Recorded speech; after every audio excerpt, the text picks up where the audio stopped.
ആക്കാനും ഇങ്ങനെ ഇങ്ങനെ ഈസി ആയിട്ട് എങ്ങനെ ഞാൻ മാത്രമായിട്ട് ഉപാസിച്ചെടുത്തൊരു ഉപാസനയാണത്. പറയട്ടെ, ഞാന് എന്റെ ഹസ്ബൻഡ് ഹിന്ദു ആണെന്ന് അറിയാലോ. ഞാനൊരു അടുത്ത സമയത്ത് ഒരു 10-15 വർഷത്തിന് മുൻപേ ഹിന്ദു കൾച്ചറിലോട്ട് ഞാൻ മാറിയപ്പോ ഞാനൊരു ഹിന്ദു ഭക്തയാണിപ്പോ. ലളിതാ സഹസ്രനാമം, വിഷ്ണു സഹസ്രനാമം ഒക്കെ കാണാതെ ചൊല്ലും. അത് നിരന്തരം ചൊല്ലും. 40 മിനിറ്റ്. അത് നമ്മുടെ ബ്രീത്തിങ് എക്സസൈസ് ആണ് ശരിക്കും. അതായത് ലെങ്തി ആയിട്ട് ഒരു ധ്യാനത്തിൽ ഇരുന്നിട്ട് ഈ ലളിതാ സഹസ്രനാമം കറക്റ്റായിട്ട് ഉച്ചരിക്കുന്ന ഒരാൾക്ക് ബ്രീത്തിങ് പ്രോബ്ലം ഉണ്ടാവില്ല.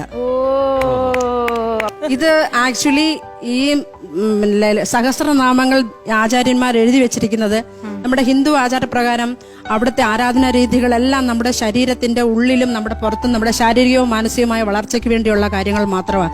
അതിനകത്ത് മതമില്ല, ജാതിയില്ല, ഒന്നുമില്ല. ഉദാഹരണം കാണിക്കോ അതെങ്ങനെയാന്ന്? ശ്രീമാതാ ശ്രീ മഹാരാജ്ഞി ശ്രീമത് സിംഹാസനേശ്വരി ഇങ്ങനെ ചൊന്ന് ഒരെണ്ണം പറഞ്ഞു കഴിയുമ്പോ ബ്രീത്ത് എടുക്കേണ്ടി വരും. അങ്ങനെ ആയി പിന്നെ 4 നാമം നമുക്ക് ഒരു ബ്രീത്തിൽ പറയാൻ പറ്റും അനായാസം. ഒന്ന് കേൾപ്പിച്ച്. ശ്രീമാതാ ശ്രീ മഹാരാജ്ഞി ശ്രീമത് സിംഹാസനേശ്വരി ചിദഗ്നികുണ്ഡ സംഭൂത ദേവകാര്യ സമുദ്യത ഉദ്യദ്ഭാനു സഹസ്രാഭ ചതുർബാഹു സമന്വിത രാഗസ്വരൂപ ഭാഷാഢ്യ ഗോദാകാരാങ്കുശോജ്വല മനോരൂപേക്ഷു ഗോദണ്ഡ പഞ്ചതന്മാത്ര സായക. ഇത് ബേസിൽ ചൊല്ലാം, കുറച്ച് മിഡിൽ ചൊല്ലാം, ഹൈ പിച്ചിൽ നക്ക നമുക്ക് ചൊല്ലി പഠിക്കാം. നമ്മുടെ ലങ്സിന് എന്തെങ്കിലും സംഭവിച്ചാൽ നമുക്ക് പാടാനേ പറ്റില്ല. നമ്മുടെ സംഗതി നമ്മുടെ തൊണ്ടയിൽ കോൺസ്റ്റന്റ് ആയിട്ട് വരണമെങ്കിൽ, നമ്മുടെ ബ്രീത്ത് നിൽക്കണമെങ്കിൽ നമുക്ക് ഈ ലങ്സ് എന്ന് പറയുന്ന സംഭവം കുഴപ്പമായാൽ തീർന്നു. എത്ര ജ്ഞാനമുള്ളവരായാലും നമുക്ക് പാടാൻ പറ്റില്ല. വിചാരിക്കുന്ന ഇത് എളുപ്പത്തിൽ ചൊല്ലാൻ പറ്റില്ല.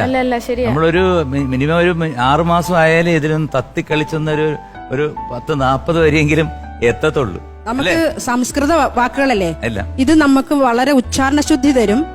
എല്ലാ അക്ഷരങ്ങളും നമുക്ക് നല്ലതുപോലെ ഉച്ചരിക്കാനുള്ള ഒരു സിന്ദൂരാരുണ വിഗ്രഹം ത്രിണയനാം മാണിക്യമൗലി സ്ഫുരത്താരാനായക ശേഖരാം സ്മിതമുഖീം ആപീന ഭക്ഷോരുഹാം പാണിഭ്യാം അളിപൂർണ രത്ന ചഷകം രക്തോൽപലം ബിഭ്രതീം സൗമ്യാം രത്നകടസ്ഥ രക്തചരണാം ധ്യായേത് പരാമംബികാം. ഇതൊരു അതിശയമാണ്. സത്യം പറഞ്ഞു കഴിഞ്ഞാല് വളർന്നു വരുന്ന തലമുറയ്ക്ക് 100% ഇതൊരു ഉപദേശമാണ്. അലിസേ,